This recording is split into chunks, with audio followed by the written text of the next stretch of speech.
Shiny, तुम मुझसे बात क्यों नहीं कर रहे? क्यों बात करूं मैं तुमसे? मैं क्लास में फर्स्ट आया हूँ। मैथ्स में तो मेरे सबसे ज्यादा मार्क्स आए हैं। तो क्या हुआ शाइनी, हम अब भी साथ में खेल तो सकते हैं ना? नहीं, अब मैं अपने बराबर वालों के साथ ही खेलूंगा। अरे शाइनी, शाशा, क्या हुआ? तुम दोनों अब तक घर पर ही क्यों हो? गार्डन में खेलने क्यों नहीं गए? देखो ना पापा, शाइनी मेरे साथ खेलने से मना कर रहा है क्योंकि मेरे नंबर उससे कम आए और वो क्लास में फर्स्ट आया है। अरे ये तो बहुत अच्छी बात है बेटा, मगर तुम शाशा के साथ क्यों नहीं खेल रहे हो?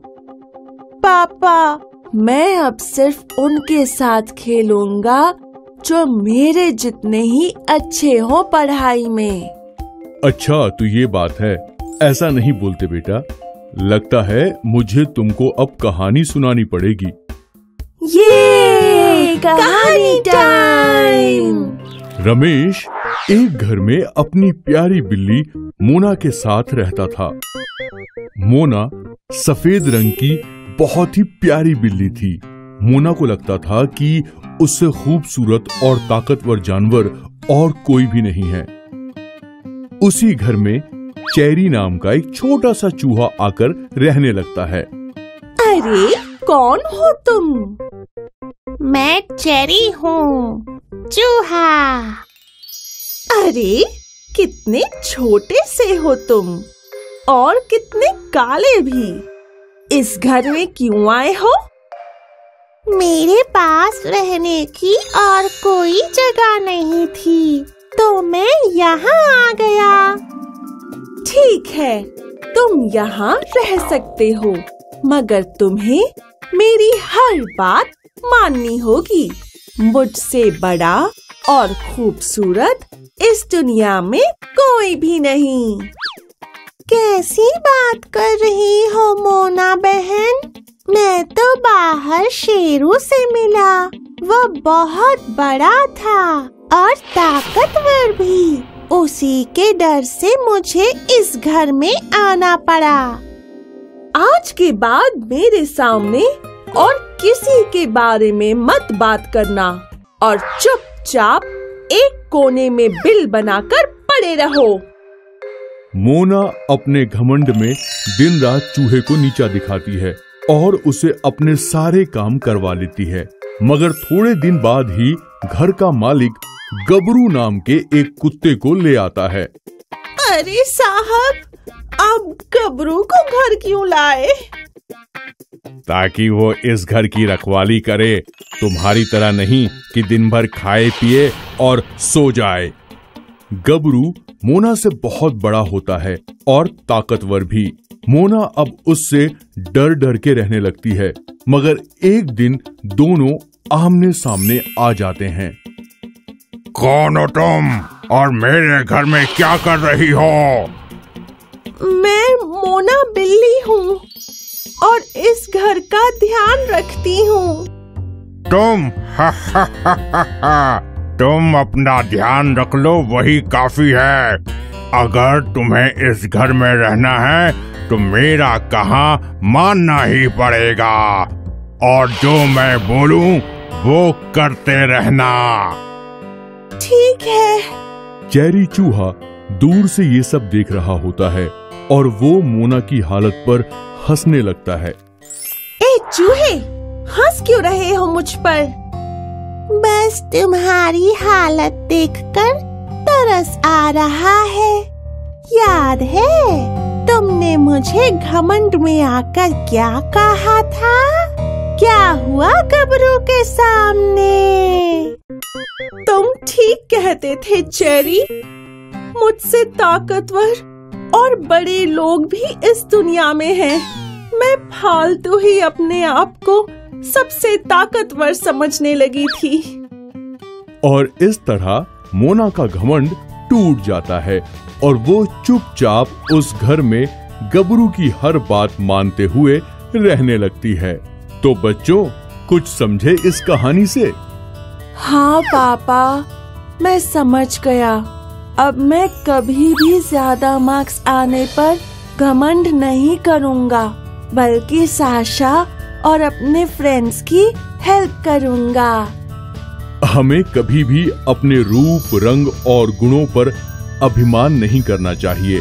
अहंकारी का हमेशा नाश होता है और अहंकार इंसान को गर्त में ही लेकर जाता है। बुरा, बहुत बुरा। हाँ, बहुत बुरा। बबलू बहुत बुरा है। आज उसने फिर से मेरे साथ मजाक किया। मैं उसका खुरमा बना दूंगा। वो बहुत ज्यादा बुरा है। हाँ, जब देखो वो हम सबका मजाक उड़ाते रहता है। क्या हुआ शाइनी? अब बबलू ने क्या किया? माँ, आज जब मैं स्कूल से अपनी साइकिल पर निकला तो उसने पीछे से साइकिल पकड़ ली। मैंने कितना पेडल मारा, लेकिन साइकिल चली ही नहीं। फिर सारे बच्चे मुझ पर हंसने लगे। वो एकदम बुरा है। हाँ माँ, वो हर वक्त हम दोनों को परेशान करते रहता है। अगली बार वो मुझे दिखा तो उसके पैर पर साइकिल चला दूंगा। अच्छा चलो शाइनी और साशा, मैं तुम्हें एक कहानी सुनाती हूँ। अरे वाह, कहानी? ये कहानी है चंदन नाम के मिस्त्री की और उसकी आरी की। चंदन एक मिस्त्री था जो लोगों के लिए कुर्सी और अलमारियां बनाया करता था। ये औजार ही मेरे साथी हैं और चमकते हुए कितने अच्छे लग रहे हैं। चंदन की एक आदत थी। वो रोज अपने औजारों को धार करके उन्हें अच्छी हालत में तैयार रखा करता था। एक दिन की बात है, चंदन ने अपने औजार धार किए। इस आरी की धार खराब हो गई है, मैं इसे वापस धार कर देता हूँ। चंदन ने उस आरी को धार किया और शाम के समय अपना कारखाना बंद करके अपने घर चला गया। आधी रात को चंदन के कारखाने में एक बहुत ही खतरनाक सांप घुसा। यहाँ जरूर कोई ना कोई शिकार मिल ही जाएगा। और वो सांप शिकार की तलाश में यहाँ वहाँ घूमने लगा। सांप की नजर चंदन की तेज आरी पर पड़ी। वो उस आरी के पास गया और उसने आरी को दांत मारा, लेकिन उसके दांत अंदर घुसे ही नहीं। ये तो बहुत सख्त है, इससे तो मेरे दांत ही टूट जाएंगे। सांप ने आरी छोड़कर आगे बढ़ने का निर्णय लिया, लेकिन उसकी पूंछ आरी के एक कोने में अटक गई और उसकी पूंछ में थोड़ी सी चोट लग गई। अरे बाप रे, तू मुझे मारेगा? मैं तुझे बिल्कुल नहीं छोड़ूंगा। सांप को गुस्सा आ गया। उसने सोचा कि वो अपने पूरे शरीर से आरी को दबोच लेगा, लेकिन जैसे ही उसने ऐसा किया, उसके पूरे शरीर पर घाव हो गए। अच्छा, तो तू ऐसे नहीं मानेगा। अभी बताता हूँ तुझे। सांप ने और जोर लगाया। सांप रात भर उस आरी से लड़ता रहा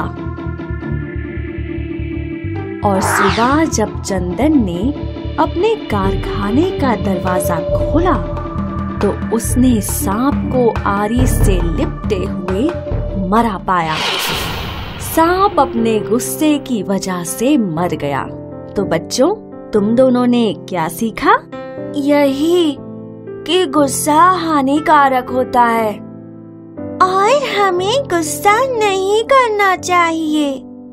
बहुत अच्छे बच्चों, चलो अब मैं तुम दोनों के लिए तुम्हारी फेवरेट चॉकलेट ड्रिंक बनाती हूँ।